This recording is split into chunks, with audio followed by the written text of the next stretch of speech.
Let's talk about commercial real estate, not the shiny LinkedIn version, but the actual day-to-day grind, especially if you're getting into it without a family name or a foot in the door. The first thing no one tells you? This business doesn't pay you to show up. It pays you to close deals. And when you're new, unless your last name is on a building or you've got an uncle with an asset management firm, that means you might not get paid for a long time. Not weeks, not months. You could be looking at a year with zero income. That's not an exaggeration. You could easily go 6 to 12 months before your first leasing commission or sale actually closes and hits your bank account. And that's assuming you're doing everything right. So, how do people afford to wait around for 6 to 12 months with no income? Here's the answer no one likes: nepotism, or at least financial backing. A lot of people starting out in CRE aren't necessarily more skilled, more driven, or more strategic. They're just better insulated from failure.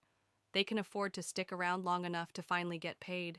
You might be out there cold calling 100 businesses a day while they're grabbing lunch with their cousin who owns a retail strip center, or shadowing a family member who's a landlord.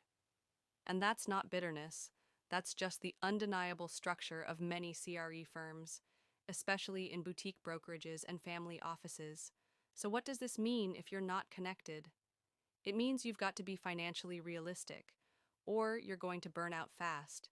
You need to save at least 12 months of living expenses. Not the fantasy version of your budget, the real one. Rent, car, insurance, food, phone, and ideally some buffer for professional costs like license renewals, subscriptions, maybe even marketing. Let's put numbers to it. If your monthly burn rate is $3,000, that's modest for most urban markets, you need $36,000 saved up. That doesn't include money for emergencies or unplanned expenses. That's just what you need to breathe while you build a pipeline. And even if you get lucky and close something earlier, the deal still takes time to pay. Escrow, invoicing, commission splits, all of that can add months to the process. You don't eat the day you sign the deal. Sometimes you don't eat until 90 days later. Now, if you're thinking, well, I'll just hustle harder, that's good. But hard work isn't the whole equation.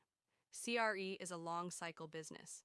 It's not like residential real estate where someone sees a house, makes an offer, and closes in 30 days.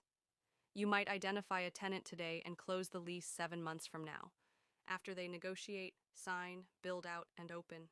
That's why so many CRE firms don't bother training people who don't have some family money or financial runway, because statistically, you won't last long enough to be profitable for them. Again, not a moral judgment, just the economic structure of brokerage, and that leads us back to nepotism. You don't need to be bitter about it, but you do need to understand the game you're playing. If someone has a family member who can hand them 3 buildings to lease, they're going to get traction faster. But that doesn't mean you can't compete. It just means you need to play the long game differently. Maybe you lean harder into research, data, tech tools, and creative prospecting. Maybe you build your reputation as someone who knows how to underwrite, or someone who gets tenant deals done faster than anyone else. Maybe you make yourself indispensable to a top producing team and learn while you earn. But you also need to build a runway, mentally and financially. Because commercial real estate has a brutal filter. If you can't afford to wait, you don't get to stay. So here's the honest path. Save up enough cash to give yourself 12 months of survival. Understand you're not entitled to fast results. This is a slow business. Don't expect anyone to hand you anything. And if you're surrounded by people who are succeeding faster because of connections, don't hate. Just outlast. This industry rewards those who stick around, absorb everything, and slowly become the expert that others rely on. You just have to survive long enough to get there. And if you can't save $36,000 before jumping in, maybe you take a supporting role, research, admin, junior broker, and learn while you earn. Just don't walk into the brokerage world thinking drive alone pays the bills. In CRE, drive gets you in the room, time and staying power get you paid.